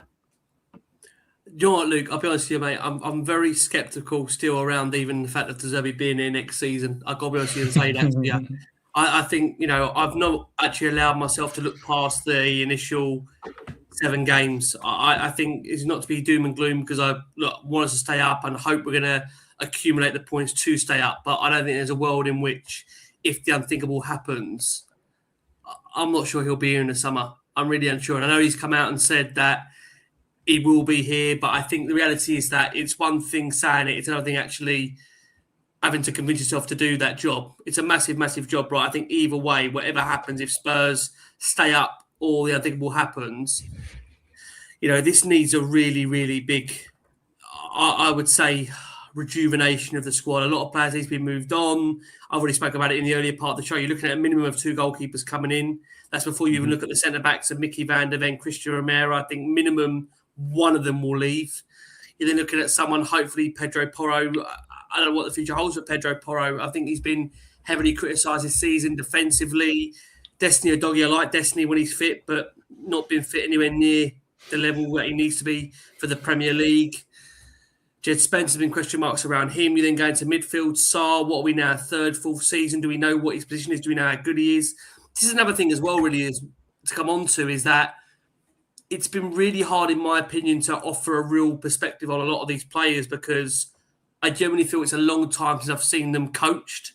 So I'm hoping that I'm going to see some glimpses in these next 7 games, like you earlier asked, Luke, who's going to surprise us, who's going to maybe step out of the shadows that we weren't expecting to, who's going to show us that they haven't shown us to date. And I think that's what makes this really intriguing in terms of De Zerbi, who you can see and know is somebody that has been heavily rated as a coach. Are we going to see little intricate things in these remaining 7 games that make certain players step out? But I think no matter what happens, I think the summer, whether the unthinkable happens or we stay up, I think there's a massive rejuvenation of the squad. I think it's going to be a immensely busy summer for Tottenham, regardless of the World Cup, because it's the second season in a row. I know last season no one would actually say we were in a relegation battle. Some said we flirted with it, but I think we were at one point 13, 14, 15 points clear of the bottom 3. But this season, we've been in a relegation battle. Big difference. So the league position tells you over the course of the last 2 seasons, the squad needs significant investment to get us a lot more higher up the league, because it's been minimum the last 2 years since we can really say we've been able to enjoy a league season. And I think the normalisation of losing as well in the squad is a deep, deep concern of mine. This goes back to last season as well, as to then how much the players really hurt when you're losing games. So I think no matter what happens, stay up or the unthinkable happens, I think there'll be a massive, massive changeover in the squad. And I think there needs to be. I think we need to have players in there that understand that losing isn't an option. And look, you're going to lose games as you are in the Premier League, but you want to feel that you've got players out there that are giving absolutely everything in terms of leaving it on the pitch. I think, let's be honest about it, that's been a massive question mark over a lot of this season, which is why we're on the 3rd manager, and which is why, again, I'll go back to the point that as much as the appointment of De Zerbi gives me hope, the players need to show themselves in these remaining 7 games now. I mean, it's going to be a lot on these players. De Zerbi can do so much, like the boys I've touched upon tactically and trying to put players back in their rightful positions, but it's going to come down to how much the players are going to scrap, are going to fight. And I think, again, don't want to be a doom and gloom merchant here, but just to put it in perspective, we go into that Sunderland game potentially being in the bottom 3, depending on that result against West Ham on Friday. So this is going to be also a different feeling for the players. We've not been in the relegation zone, I think, in the Premier League. You're going back, 18, 19 years. I'm talking about generally. I'm not talking about when it's A to Z before it starts. I'm talking. Yeah.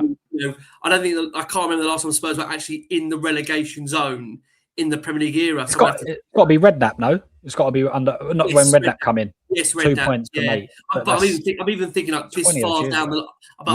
This far down the line. At this point, we are now with 7-8 games to go. I mean, this is unprecedented for Tottenham, right? I know we flirted with it in 98, 99 as well, but this is a unique, unfortunate, unique situation we find ourselves in, and we have to hope that the players have the courage and mentality to get us through these final remaining games, and hopefully De Zerbi can just inject a little bit of confidence.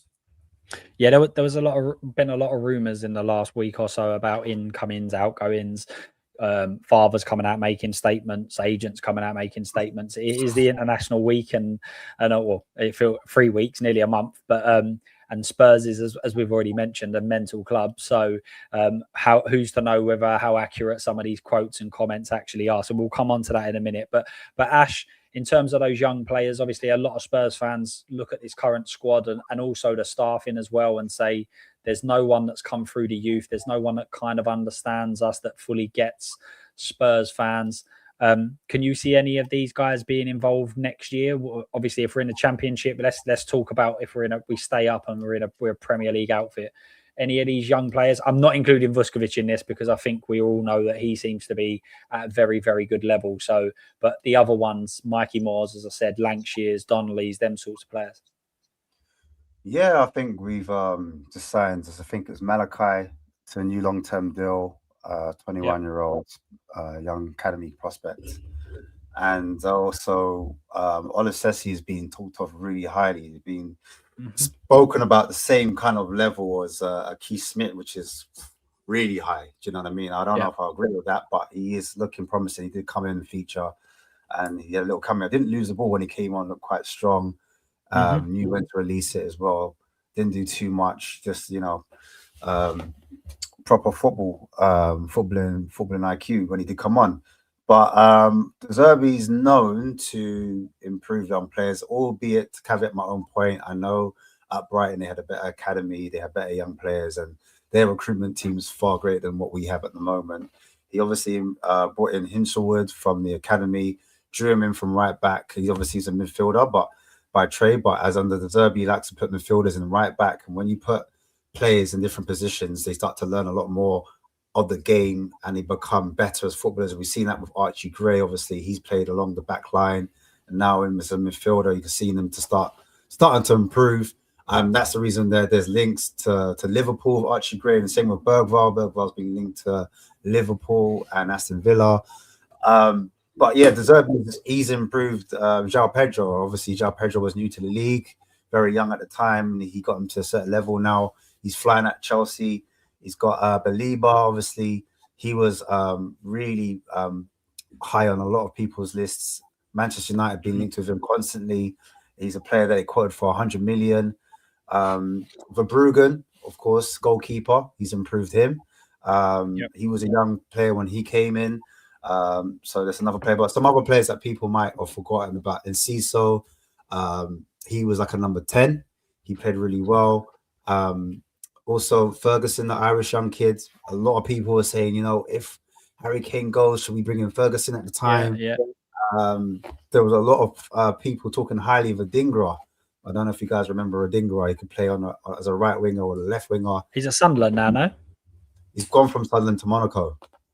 So he's playing So he was playing in he's going to be playing in Europe next season, of course. But another player at De Zerbi at the time, he had Adingra on one side, and then he had Matoma, who he also developed on the other wing. Do you know what I mean? It was a nice pairing. So you'd hope I hear what Ricky's saying, because you never know if De Zerbi's going to keep to his word. Maybe that's the reason why he hasn't brought so many staff in. If I want to be ultra critical and look at it from a glass half empty, that could be the reason. But if he is to stay here, and this is my whole point. If we're going to go to the Championship, at least we've got a manager that plays the kind of style that we like to see as a fan base. It's got the kind of people talk about DNA, or they talk about the Tottenham way, whatever that may be. I just think if we are to have a De Zerbi and he starts it off, he's the right man to kind of the Championship could be really fun. Do you know what I'm saying? I'm trying to be half glass full. Sorry, we could be rolling teams over 3-0, 4-0, like we've seen it with other teams when Newcastle went down. They absolutely have fun in the Championship. They were just knocking teams left to right. So, but hopefully it doesn't come to that. Hopefully he does stay in the league, and if he does, then those players coming back, he's gonna have the eye, because he's developed a lot of young players, not just at Brighton, but you've seen it as well at Marseille, and also at I forgot, Shakhtar Donetsk and Sassuolo. We know that a player that we've been linked with for a long time. Paratici used to like him a lot. In Locatelli. Locatelli was really young when he was 21 years old when he came over at Sassuolo, and he helped develop him. And then he went over. He obviously went to Juventus, and now I think in terms of Europe, he's one of the most progressive passers from a midfielder in Europe. So that says it all, man. And he's like one of the top DMs, number 6s. But yeah, I hope that answers your question. Yeah, no. Well, now we're kind of going to go on to we're staying in the league, all right? We've had a couple of people guarantee it in the chat, so we're staying in the league. We don't need to worry about that. So we're talking about the summer now. There's been a lot of rumours coming around in terms of goalkeepers, as we've already mentioned, how many we may need of them. You've had Vicario being linked with Inter Milan. Trafford seems like he potentially could be leaving, and some people have picked up as well. Ederson's obviously out on loan at this moment in time in Turkey, and all these sorts of things. So there are so many players that Spurs are already being linked to. I mean, we can't say with any justification and proof yet, because as you've all said, you're obviously not sure in terms of what league you're going to be playing in. Romero's father's come out and made comments about there being a release clause, which I think was more lost in translation. It seems to me like he was more hinting that Spurs are going to want to get more than what they paid for and kind of he then threw out a number which it's not a release clause when there's £15 million difference between the numbers that he gave, but obviously you've got that whole situation. You have got Vuskovic possibly coming back in as well. You've then got 3 centre halves on the books. What does that look like? So there's so many different questions, and then you've also got what we discussed before we came on about Basuma probably being profile wise in midfield the best player for a De Zerbi system. However, is it now time that Spurs need to move on, because we do have a 1-year extension in this? Chris, out of all of those sorts of players and the way that Spurs are kind of going about it, can you see that these are just international break, let's throw some rumours out from some journalists, or do you think that these are actually possibly happening in terms of Vicario going Inter, Robertson today as well, and has announced that he's leaving Liverpool? Spurs were heavily linked with him, and obviously contracts were looked at and everything else. Do we revisit that? Does Basuma stay? What, just in terms of the summer, what do you expect to sort of happen at Spurs? Well, there's no excuses in the summer for me, because they've said they're going to rip up the transfer policy and start that, and that's going to come into effect. Same with the wage budget as well. So I expect there to be lots of outgoings and lots of incomings. For me, I think a manager like De Zerbi, if he does stay after the next season, then he'll pull in players that he likes. And I mean, Trafford, I like the sound of him coming in. There's also been, I think it's Locatelli. He's a sort of player that's been named that he likes and he would like to bring in. So the only trouble I feel is going to happen, and I doubt it at Spurs, but with our past history of transfers, is that we could end up throwing a lot of money at a lot of players' transfers and wages. And if they don't go well, we're then lumbered with the higher wages for 5-6 year contracts potentially, and then struggle to shift them off. And again, if you go by our previous transfer history, it's not all been, we've not made as many good signings, I don't think. So it'll be interesting, but for me, with the way that the club manages its transfers, I'm always skeptical, because we always get linked with these players. Last year, we spent most of last summer, we spent most of the summer being linked with Savinho, and that never happened.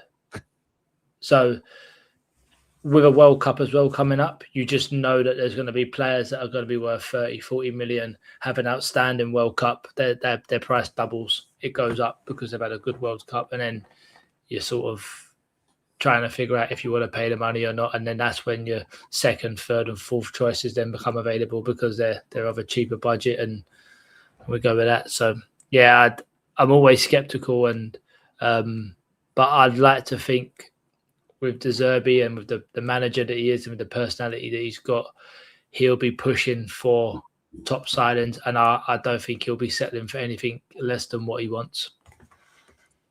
Yeah, I completely agree. He seems that, as the report suggests, he seems to be taking more control. So maybe we'll go for players that he's used to. Locatelli's, Verbruggen, as mentioned. Mm-hmm. These are all positions and players that Spurs have no doubt will have some interest in.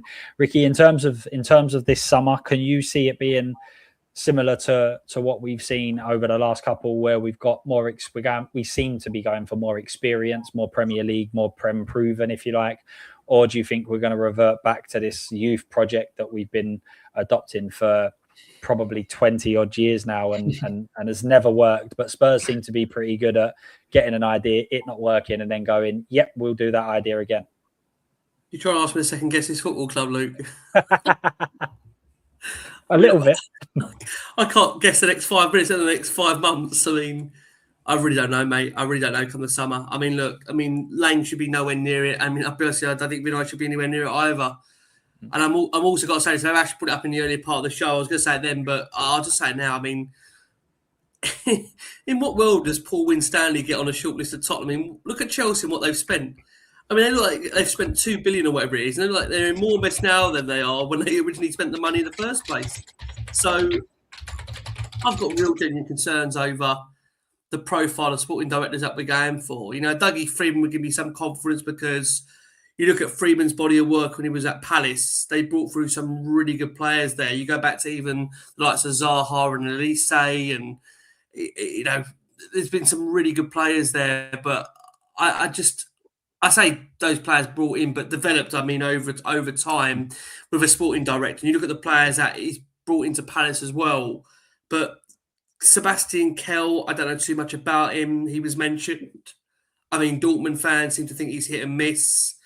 And I go back to Paul Winstanley at Chelsea. I don't really understand what that guy would have done to give us any degree of confidence that, we've seen enough in that body of work at Chelsea that he would fit right at Tottenham. So, in an ideal world for me, spent £2 billion and got Sanchez, Chalobah, and a that's what I mean. toss in as your defence. I mean, I spent £2 million, but at no point they thought, listen, that goalkeeper needs upgrading. I mean, it's unbelievable, really, isn't it? You know, I look at us and I just think, come the summer, there's got to be so many changes. You know, ideally, we'd love a change in ownership, wouldn't we? Really, anything than what we're seeing at the moment. And then you feel that down from Vinay and Lange, and there just feels so much that needs to be done before we even think about the squad. But the squad is going to need to have a massive overhaul. To answer your question, Luke, I think we are desperately severely lacking leaders, right? Obviously, that's why they look to go for Andy Robertson in, of course, the January window, which never materialised, but he's available now on the market for what would be, I think, a free transfer. Will he have better options in the summer? That's something you have to consider now with Andy Robertson. Will he have better options in the summer rather than Tottenham? You just don't know. But it feels like even like forward-wise, and look, maybe I'm being controversial here because he scored some big goals for us, Solanke, in terms of Europe, and even scored in some of the big games in the Premier League for us in terms of the bigger clubs. But it's very hard. We had someone like Harry Kane, who anyone that's watched him again over this last week or so in the Champions League just illustrates the difference in terms of what we had to what we have right now. You know, I just think Richarlison as well, we call him relegation Richarlison. I mean, that sums it up, doesn't it, really? He's a guy that's known for a battle, but we don't want to be fighting relegation, do we? So we have to try and, I think, look at the forward line in the summer. And then you start examining more deeper. Well, then, could us be injury prone now? You think, do we need to get another winger in as well, potentially, to boost that area? Then, again, you look at the midfield. It goes back to it, Luke. There's so many positions that we need upgrading in. But I just think we need some genuine leaders in there. We need some real people that want to take accountability. You know, I hate to bring his name up because this was the one that really worried me when Arsenal signed him. But the minute Arsenal signed Declan Rice, regardless of what happens with them this season, right? You know, again, we're Spurs. Of course, naturally, we dislike Arsenal. We don't want to see Arsenal win anything. But the minute Arsenal signed Declan Rice, I remember saying to my mates, I think that's a serious signing. And I would love to say that about a Tottenham signing where we sign someone and think, right, we're a serious football club. I'm just not sure we're going to do that. Because, again, sometimes it's not all about what you spend, but, you know, if you're going to spend a huge amount of money on a player that's going to really change it, like I'd say an Adam Wharton for me. If you were to somehow be able to convince Adam Wharton to come as part of a new project, you'd say that looks like a serious player. But that's my worry. I don't know what we're starting from at the moment. What's our ambition? What is our aim? What is our goal? What is our target? I think a lot of these questions need answering. You know, Daniel Levy's final words were in that interview with Vinaya was that not only do we want to win the Premier League, we want to win the Champions League. Well, at the moment, we've got more chance of winning the Championship than the Champions League because we might not be planning that for a while. So there just needs to be a massive overhaul in the summer in terms of, I'd say, from recruitment downwards, and to understand what the goal is, strip it all back. Because I think if you ask a lot of those players that are in the squad right now, I think Luke Hughes said this as well a long time ago. They won that trophy. They then sacked the trophy-winning manager. So then they feel automatically that the season was a failure in the fact they won a trophy. And then at the training ground, that was taken down, the picture of all the players winning the trophy, and replaced by a team huddle. I mean, I think a lot of the players are confused and pissed off and angry about how the season's come about. And we had Jules Sessions that I know you speak to as well, Luke, again, behind the scenes as well. You know, he said this point as well last when Spurs during the international break around if you was a player, you're probably feeling pissed off around how the treatment has gone down with the players this season. And then on top of that, you've got the fans' frustration, which I'm sure the players get as well. So you've got quite a lot of unhappiness there. And maybe the appointment of De Zerbi is maybe restoring a little bit of not only just confidence, but authority back in the dressing room. But it feels like we're a million miles away, Luke, from knowing what Tottenham look like come the summer, or even being able to identify at this moment in time what we're trying to do. And just one final thing before I shut up, because you've got me talking now, is that, as a club, should we not be making like two lists in terms of one, a contingency in terms of the worst that happens if we go down, and then another, I'm saying this, but I don't want Lange anywhere near it, or Vinod anywhere near it, but another one in terms of what we would want in terms of the Premier League. But I've got absolutely no confidence at all. We've even started that list of the unthinkables, and we're solely focused on the fact we're definitely going to stay in the Premier League. But we've been sleepwalking into this conversation, for every Spurs fan knows, since October. I mean, we're all sitting in October saying we can see this coming. So, but what you've just said there makes sense. So Spurs have absolutely not done that and will not do that, because we don't do anything that makes any sense whatsoever. So should we? Yes. Will we? Yeah. Have we? Absolutely. But even like, the James Trafford link, I think James Trafford is fairly a decent goalkeeper. I think he's a good, competent goalkeeper.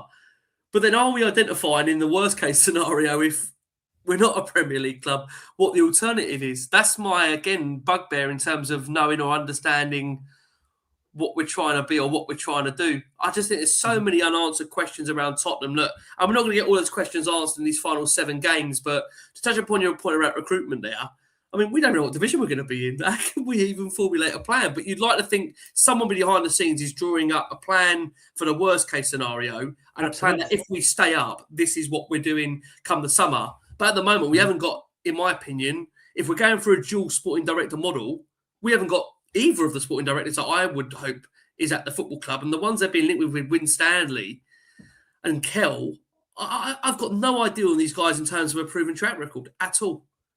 I completely agree. And Robbie, I was thinking exactly the same thing while Ricky was saying that about a serious signing. I thought Ndombele was a serious signing. I was like, yeah, we have beaten some top talents and we still get it wrong because it wasn't checked out, the sort of character behind the scenes, what the motivation was. And we just on that point, Robbie, I agree with what you're saying there, but all I would say is that Declan Rice was a proven Premier League player at West Ham. I think everyone could see what they were getting with him.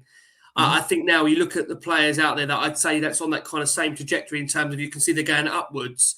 Adam Wharton, for me, is one you can see is on that level upwards in terms of a trajectory where wherever he goes next, he's going to explode, and this is the time to get him right in terms of the summer. So, but there's so many. I mean, Danny's comment there about, we would probably end up getting the Kell out of Keenan and Kell, I just love orange soda. That's all it was. I was going to do the accent, but I'm not going to get away with it, so I'm not going to go there. Ash, what do you think? What is there? Is there a transfer strategy? Are we just sitting there waiting until the inevitable happens? Whatever happens at the end of the season? Do you think it's going to be a more youth? Where do you think this is all going to end up in terms of some of these players? As I said, Vicario, Trafford, you've got Robertson, you've got so many at the centre halves. Someone mentioned earlier about Vuskovic. Is he actually going to be part of this team? Does Romero stay? Does Van der Ven go? What do you think is going to happen coming up to this summer? Is it true? I do. I think that's what you want to do, right? Much better than me. I think it'd be a mixture, and I think it's depending on player sales. So if we were to sell, for example, Porro and Romero, or Van der Ven and Porro, or do you know what I mean? I think if the kitty got boosted up in sales and we sold like Basuma, Bentancur, we managed to sell, for example, Saar maybe going, and it equated to, I don't know, 90 to 100 million. I'm just saying, for example, I'm throwing it out there. I'm not saying that's going to be a figure. If it got around that figure, we managed to get. So I know in reality, you'll probably be towards 70 or something. But we'd like to think Romero will command a decent fee, or Van der Ven will, command a decent fee / with Porro. But I personally think with all of that, and then on top of the money that was meant to be in the war chest, help. I don't know. Obviously, that's war BS. chest. We've heard that a few times. Which one, Ash? How far you going? War chest. I mean, guys, come on. So I think if you put it all together and you just mix it in the pot, we might get. Oh, someone's put Ash Jackson. Oh, Ash Jackson. Your little sing song. I thought you meant. Because I'm going to watch Jackson, the Michael, when it comes out in the cinema. But I thought you meant the one from Bayern Munich that used to play for Chelsea. I thought I don't know. Anyway, I'm going. Oh, maybe. maybe. Don't give them ideas, Ash. For God's sake, they're probably watching this. But yeah, listen, I think you guys are on the money in terms of like Verbruggen or Trafford. There's options there. Do you know what I'm saying? There's another keeper I'm looking at. He's called Penna. I think he's a good Inaki Penna. If you want to check him out, he's from Elche in Spanish league. Very good with his feet, shot stopping, box presence in the goal, like commanding in terms of like corner set pieces. Anyway, I think it'll be a mixture though. I do think they do want that kind of Prem proof, and they are moving towards that. So we will be looking for one or two marquee signs just to keep the fans happy. They don't want more protests happening, so they'll throw us a bone. You know what I mean? Who that will be, I'm not too sure, but we'll probably get like a centre back. In my opinion, now we've got Vuskovic there, but I still feel like we will get a centre back for some reason. Whether that be Van Hecker or Senesi. Senesi's on the free. I know he might demand a few more wages, higher wages, but the club have promised, we're going to up the wages, right? So who better than Senesi from Bournemouth? I'm joking. But also there might be a few like midfielders that are swimming around, and I know we are looking at strikers as well, because Richarlison, he looks like he's off from reports I'm reading. And there is a lot of interest in Dom Solanke. So I think it'll be one of the two. I don't think it'll be both, in my opinion. And I'm not too sure what happens with Toe either, because he said he's just focusing on Tottenham here and now, and he's going to wait till the summer to discuss other things. So maybe Paris come in for him. I'm not too sure. But it leaves us a little bit light in the wider areas. And I think, coming back to Ricky's point, in terms of Kane, there was a season that Ange had in his first season where I think we outscored the season before with Kane in it. I know Kane was our main scorer, but I think when I looked at the stats, Ange's season, when he's got his first season, I think it was over the second or third highest scoring that we ever had in the Premier League, showing that obviously there is life after Kane, but the team needs to create more goals is the point I'm getting at. So I know we had Son, we had Kulusevski, and we have Maddison. By the way, Maddison showing his legs off, showing that it was camera angles. Look, Tudor said it before he left, and like I think it was the week before Nottingham Forest game, because remember we had like a week in between games, whatever. He said Maddison is already doing light training on the grass, and if you deep it, that was 3 weeks ago plus that week. That would have been 4 weeks ago, so that's a month in my head. So a month he's been doing the training on the grass. We know he's been training with the team. I'm just saying Madders could be back in the next 2 weeks. So I'm not saying like a full cameo, because even when Maddison used to play on the Ange knew how to kind of use him. He didn't play him the full 90. He would play him like 60 minutes, 70 minutes, and then take him off. And that season, he still got like 10 goals and 9 assists. Do you know what I'm saying? If I'm comparing it to like Xavi, for example, he's got 1 goal and 4 assists in the Premier League. I know it's his first season, he needs to adapt. But remember, Maddison got injured that season as well. So just imagine getting Maddison back.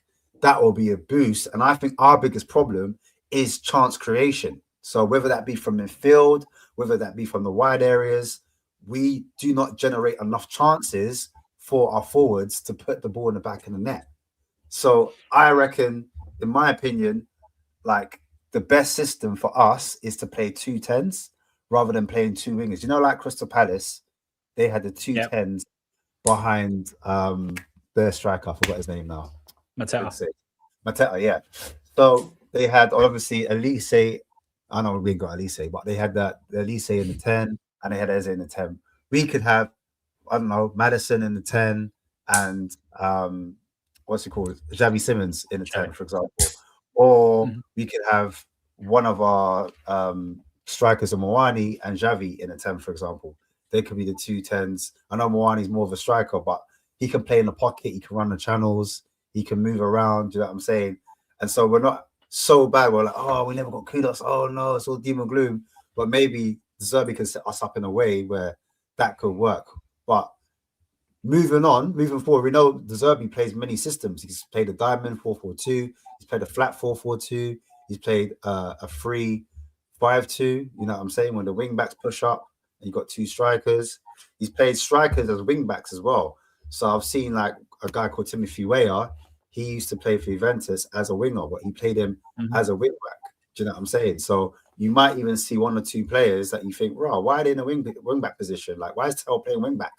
Right, he's not a wing back, but he might have them in that position." Do you know what I'm saying? So we don't know what particular formation and tactic he's going to set up or where he sees the weakness in each team. And goes back to my point, he's looking at each game as it goes along. But to caveat my own point, as I said before, he's going to learn a lot about these players. He's going to learn who's got the fight, who hasn't, who can do what, whose head drops if we go down, for example. Do you know what I mean? Who's got the fight? Who can he lean on? Who can he trust? And then from there, we have to analyze it from there. But that's all we can do. No one definitely knows. I know as a fan base, emotively, we're really down because we haven't won in 2026. Like, it's crazy to say that. Over 100 games. You know, like there's a moon mission that's happened. You know, they've got pictures on the moon. If you believe that, I don't know. You're free to think what you want. But there's been pictures from the moon. You know what I'm saying? There's babies have been born. Like, babies have been walking. Like, some people haven't been able to walk. They're able to. Like, this 100 days is a long time. So I do understand. 4 months, yes, as well. 4 months since the last 4 months now since the last win. 4 months. That's a shocking stat for Tottenham Hotspur. 4 months. Mental. It's crazy. It is crazy. Absolutely crazy. Last win was in December. 4 months. That is reality. So like, as much as I do talk and I'm saying, like, you know, this and that is the reality we all live in. So I do understand the pessimism within the fan base, and people may call it realistic, or it's everyone's reality. Everyone's reality is slightly different. It depends how you want to engage it. But by Sunday, we will know what's going on. You know what I'm saying? Absolutely. And the thing is, it's very strange, right? Because we're saying all of these, you can rattle off hundreds of statistics, how many months, how many days we haven't won this, haven't won the next games, we could be in the bottom three. The facts is, if we manage to go and win against Sunderland, we are going to go into all of the other games with a sense of optimism. Now there's a new manager, and you're just going to say, right, Bergval's returned, Udogie's got back fit, and Romero's back on it, or whatever. And everything's then going to change, and we'll be coming on here in a week's time, potentially saying, actually, I fancy us to go get 2 and 3 wins. Whereas right now, no one can even see where a win's coming from. So football is a mad time. And absolutely, Russ, I completely agree with you. Smash the like. We ain't even got 50 likes yet. This is outrageous, by the way. But anyway, we are going to finish this off now, guys. To win on Sunday. Like the show now. And like if you don't want us to win, and then just like, and then everyone's happy. It don't make a difference, right? Chris, come over to you now. The final things, obviously, just talking about the game on the weekend. What do we expect? And then we'll have a score prediction where we can all look ridiculously silly when it finishes 7-0 or something mad, because that's what Spurs do. My score prediction is actually going to be a bit mental for this game, but it'd just be interesting to see, as Ricky mentioned earlier, who's going to be the starting 11, because I don't think you can call it. I don't think anyone knows what formation we're going to play, who's even going to be in goal. So for me, once we see that starting lineup, it'll be interesting to see that. And then from there, again, that first 15, 20 minutes, how we play, how we settle into it, what's going on the pitch. It's just very interesting. And again, it was very similar. I had a very similar feeling when Tudor had his first game for us as well, because I didn't really know what was going to come. And it is a sense of optimism, because you're hoping that there is going to be a positive change, because it can only get positive. Surely we can't sink into the same old what we've been seeing. So yeah, I'm positively optimistic, but at the same time, I understand it is Spurs and that anything can happen. What was your score? 3-0. 3-0.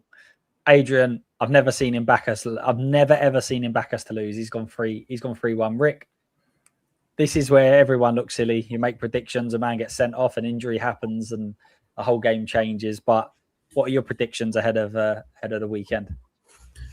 Gut feeling is that as much as I want to sit here and predict we're going to win the game, I think it'll be a really, really tough battle up there. And again, with the no news of Kudus, that's a real blow to not even have him as part of the squad.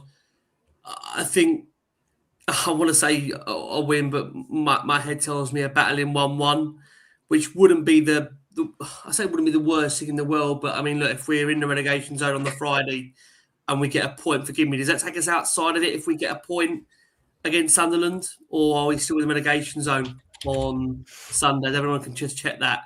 I just feel. What's that? What's that, Ash? Yeah, goal difference might make a difference. Okay. No. If West Ham win, then we'll be in the relegation zone. Well, regardless, but if we get a West point, Ham are on 29 and we're on 30, so we'd be points ahead of us. Yeah. I just think the most important thing about the Sunderland game is it a must-win game? I mean, look, they all feel now they're must-win, but I think we all are going to be honest here and say I don't think any of us actually see us winning all of our remaining 7, right? I think as much as we'd love to sit here and say we're going to win 7, I don't think we do believe that. But I think the most important thing about the Sunderland game is that we at least see something that gives us the confidence then for the remaining 6. And if we go to Sunderland, produce a battling performance and come away with a point, I mean, let's be honest about it. On the back of walking out of Forest, the way we felt after that 3-0 defeat, none of us probably would have said we can see a point at Sunderland, which, given their form this season, I think Sunderland have lost, and I'm doing an Anthony Costa round. I'm so sorry. I think Sunderland, have they not lost their last 3 on the bounce at home, Sunderland? They're struggling. So they haven't been in the greatest of form, but then we know what Tottenham are like. But lots of Tottenham talking there. But, I don't think a point at Sunderland is the worst. You're going to set us up, man. You not agree, boys? I don't think a point at Sunderland is the worst result in the world. I mean, look, it will feel like the worst result if we've been leading for 89 minutes and they nick it in the last minute and get a point. But in all due respect to Sunderland and their home form, a point wouldn't be the end of the world there, but we just need to see some fight there, as Gary says, from the players. Absolutely. We need to see that they understand the severe battle that we're in and have only taken on some instructions from De Zerbi. But, that's what my head tells me. I'd love to sit here and say a win. I think it's going to be a very, very tough game, And I think also on the back of, depending on what happens at West Ham, I think they may also impact us mentally. The first goal in this game is crucial. We've said this so often this season, but the first goal in this game is so crucial because if we don't get it, I'm worried. How do they react? How do they react? So, I say a 1-1, but a fighting, spirited 1-1, which hopefully sets us up then for the final 6 to survive. And thanks for having me, Luke. It's been a great show, mate. Appreciate it. Thank you very much. Ash, it sounds like Chris and Rick both believe that we're going to be unbeaten in 4 weeks, which is absolutely superb. It's one game in those 4 weeks, but still unbeaten in 4 weeks nonetheless. Ash, what do you fancy for the weekend? Listen, I've been saying 1-1, but you know why? Because I think with a lot of Spurs fans, we've been burnt through the 2 previous appointments in Tudor and Frank, and that's the reason why we're coming to this conclusion. Nobody's, I wouldn't say deluded enough, but we're looking at reality in a sense that it's still the same players. We haven't got any new players coming in, and some of these players aren't fully fit. Bergval's coming back from that injury. We didn't play a full 90 minutes. A lot of people are excited to see him back. Obviously, Kudos wouldn't have started this game anyway, so I do understand why people are upset, but it's not like he would have kicked off. He would have probably had some involvement, maybe the last 15 or 20 minutes, depending on what the manager saw fit for him.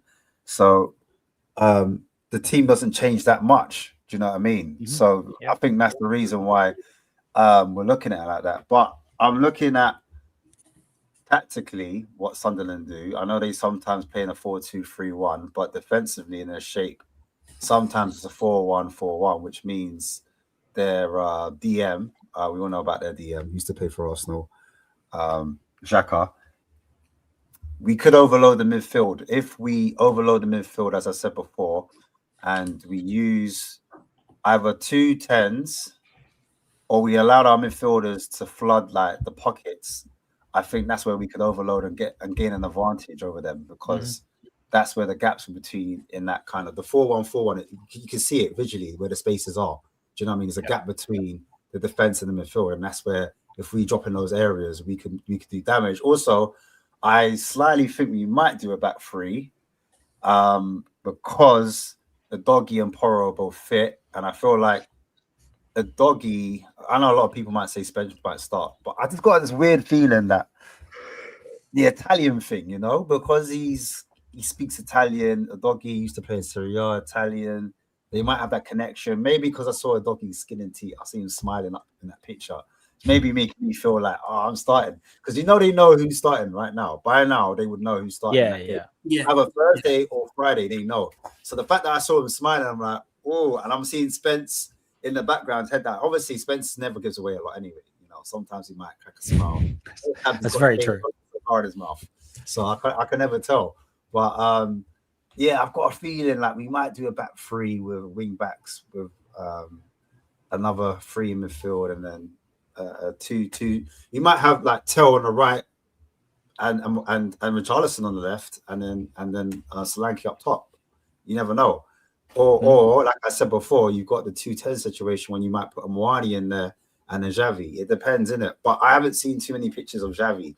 But what I'll say to caveat my own point again is I do like when they show a lot of clips of one thing and then the manager does the completely opposite thing. Because I do believe that the opposition do watch training videos. They do try to second guess what managers are doing or what coaches are going to do, how they're going to set up. And then they'll adjust their tactics for that. So I that's the reason why I don't get too hyped in the training videos, because and I don't like them pushing out too much training videos either as well. I know they're trying to hype us up as a fan base, but I don't want the opposition knowing what we're doing, what we're getting up to. Like I've tried to look for the Sunderland training videos. I can't find them. You know what I'm saying? I don't really know. That we done that recently as well, didn't we? But in the warm up, we were playing 5 at the back, but in the actual game, we started with a 4 back. I can't remember what game it was. It was the last couple, I think. So I think so you agree. Yeah, no, I'm just saying. So it could easily be a back 4. Do you know what I'm saying? But I'm just throwing it out there because obviously he did play that at Marseille, and the fact we haven't got any wingers. That's the reason why I'm coming with that logic. Do you know what I'm saying? I know at Brighton he did a back 4, but at Brighton he had Matoma, he had a Dingra. Do you know what I'm saying? He had wingers, but we don't have no wingers. Like who have we got? Tell he doesn't think he's a winger himself. I agree. What was your score? 1-1. My score is 1-1. I'm with the boys, So man. I think I tried to explain the logic behind it, but I think it's because of it's the same players, man. Do you know what I mean? We can dress up as much as we want. We can talk about tactics as much as we want, but it's the same players.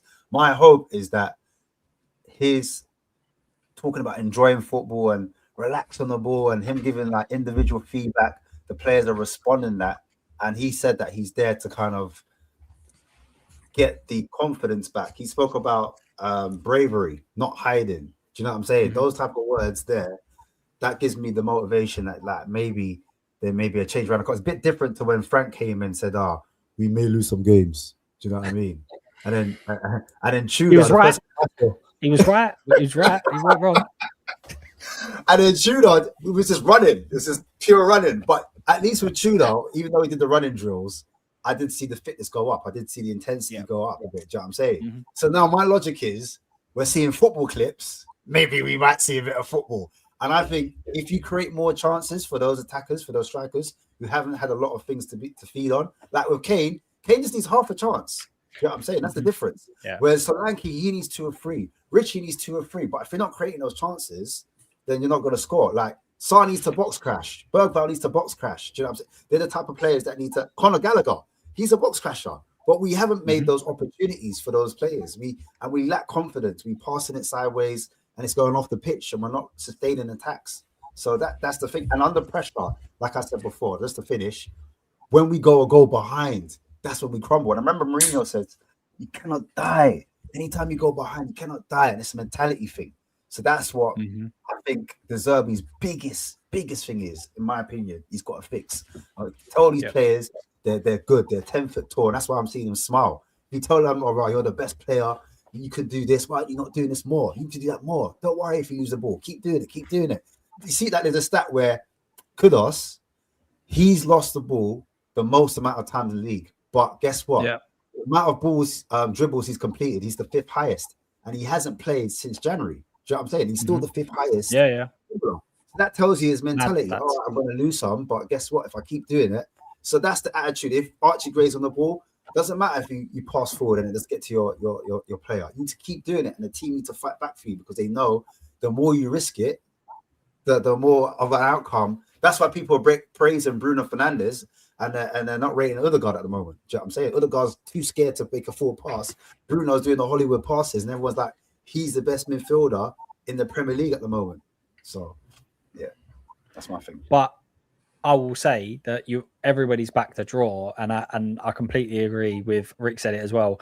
A draw will be a good result. I think a draw would be a good stepping stone as long as we see this sort of stuff where we're trying to win the game. We're not sitting back. We're not defending. So if we mix these two and we mix the fact that we try and we go to win, we try to do it, and we walk away with a draw, I think it's a really good result to be a Brentford this first game. So you never know, man. I'm just saying, I don't know.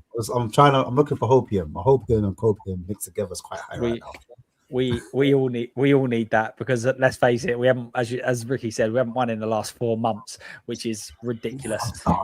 Guys, thank you ever so much. I wasn't expecting to go 2 hours, and I probably could have gone for 3 hours. Massive thank you to Ash for coming back on again, for Ricky to coming back on again. As I've already said, guys, I'm sure you're already following both, but if you haven't, links are in the chat. Please make sure you subscribe and like the video as well. And hopefully Spurs are turning a corner. We've only said that 31 times already this season, but we've got to say it again for another 6-7 games until we see it. Guys, thank you very much, and I'll hopefully see you in the next one. Last thing, as always, come on, you Spurs.